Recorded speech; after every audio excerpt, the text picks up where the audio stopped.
이 시간에는 유전자와 염색체에 대해서 함께 정리해 보도록 하겠습니다. 유전자, DNA, 염색체, 유전체 이런 용어들이 있는데 용어들부터 정리를 좀 할게요.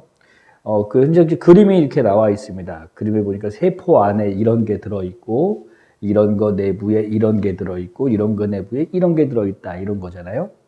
그래서 제일 왼쪽에 나온 게 이제 유전자입니다. 친구들 중에는 이제 이 그림을 보고 DNA 아닙니까?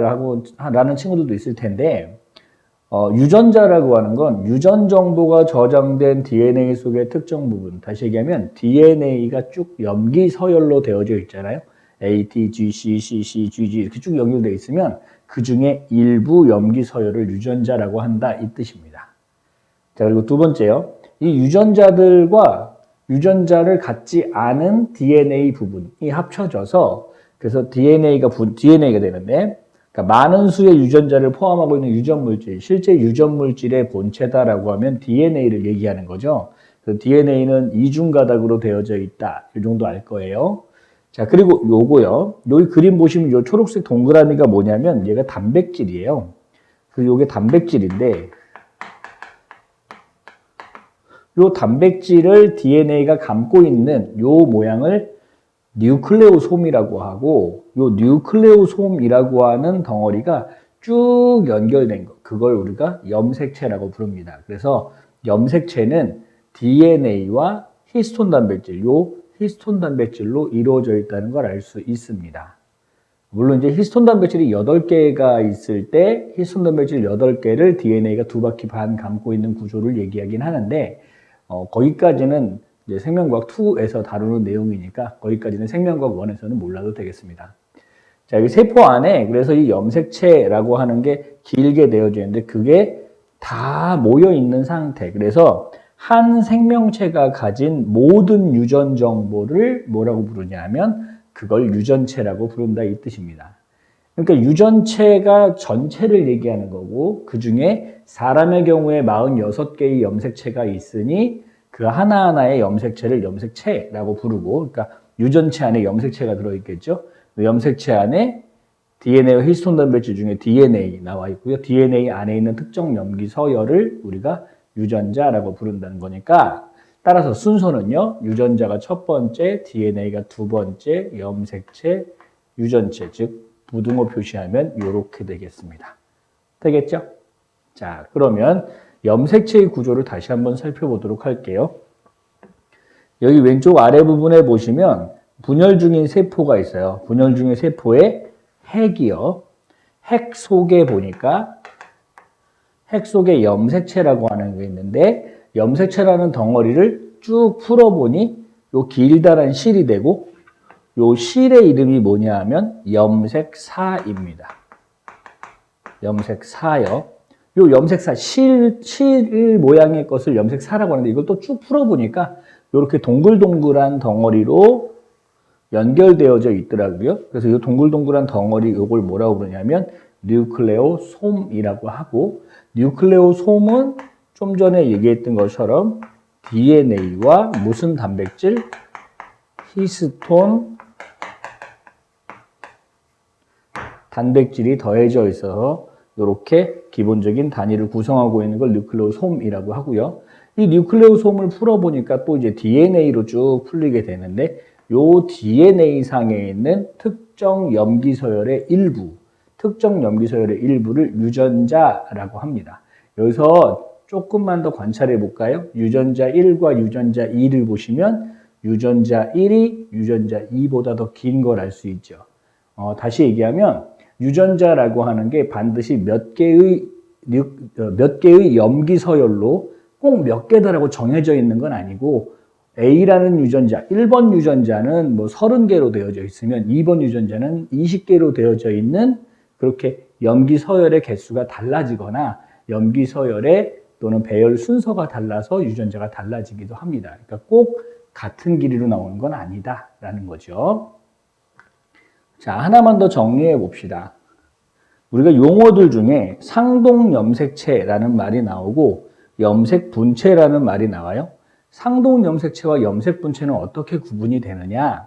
상동염색체라고 하는 건 서로 상 같을 동이니까 서로 같다 이런 의미인데 상동염색체는 부모로부터 하나씩 받은 거죠. 그래서 만약에 왼쪽에 있는 요 염색체를 어머니한테서 받았으면 반대쪽에 있는 염색체는 아버지한테 받아서 부모로부터 받은 같은 번호의 염색체 쌍을 상동염색체라고 합니다. 즉 어머니가 1번 염색체를 주셨고 아버지도 1번 염색체를 주셨으면 1번 염색체가 2개가 되잖아요.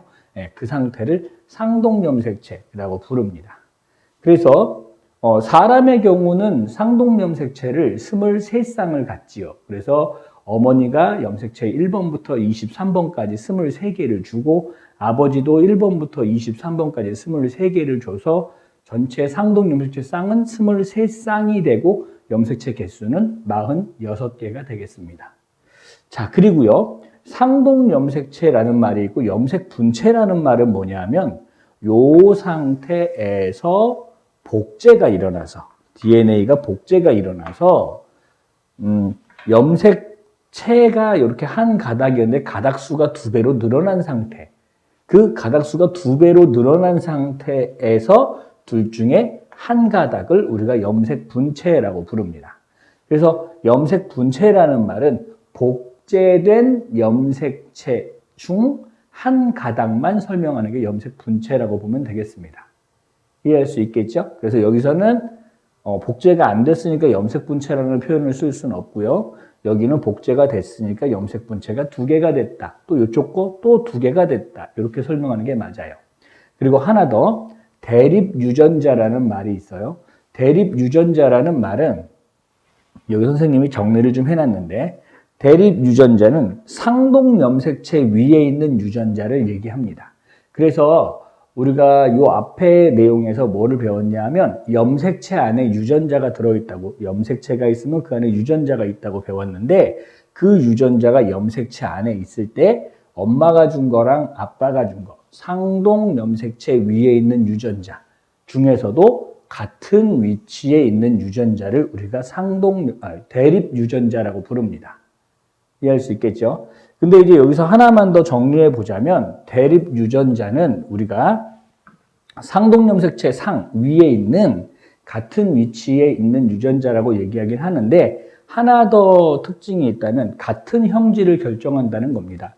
예를 들어서 이쪽에 있는 A 유전자가 눈꺼풀, 쌍꺼풀을 결정한다면 오른쪽에 있는 A 유전자도 쌍꺼풀, 눈꺼풀을 결정하게 되는 건데 그래서 같은 형질을 결정할 때만 우리가 대립유전자라고 부르죠. 자, 대립유전자 마지막으로 정리요. 상동염색체 상에 있고 같은 위치에 있고 같은 형질을 결정하는 유전자들을 대립유전자라고 불러요.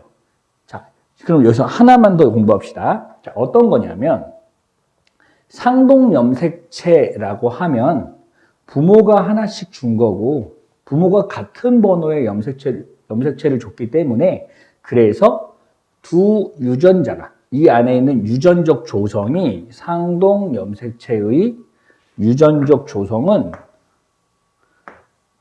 어머니가 쌍꺼풀을 줬다고 아빠도 반드시 쌍꺼풀을 주는 건 아닐 수 있잖아요.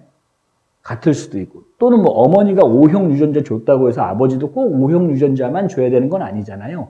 그러니까 상동염색체는 유전적 조성이 다를 수도 있다. 다를 수 있다라는 걸 좀 염두에 뒀으면 좋겠습니다.